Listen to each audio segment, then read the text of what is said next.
आजचा सोशल मीडियावरती बघितलेला सर्वात सुंदर व्हिडिओ बघा. सगळ्यात महत्वाची एकच गोष्ट एका पुस्तकात वाचली होती की 26 नोव्हेंबर 1949च्या संध्याकाळी भारतीय संविधान समितीकडे सुपूर्त केल्यावर बाबासाहेब आपल्या घरात बसले होते.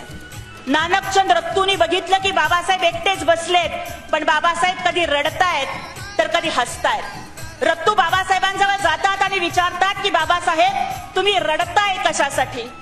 आज तर इतका आनंदाचा दिवस आहे, संविधान समितीला आपण संविधान सुपूर्त केलं, मग आज आपण रडताय कशासाठी? आणि जर तुम्ही दुःखी आहात तर तुम्ही मधूनच हसताय कशासाठी?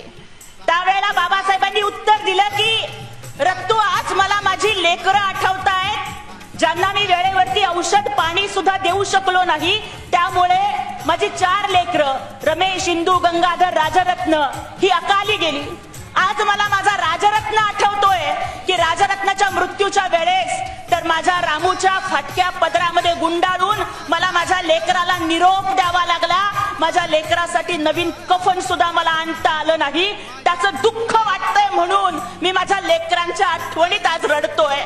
त्यावेळेस रत्तूनी बाबासाहेबांना विचारलं की बाबासाहेब, तुमचं दुःख समजू शकतो, पण जर लेकरांच्या आठवणीत रडताय तर हसताय कशासाठी?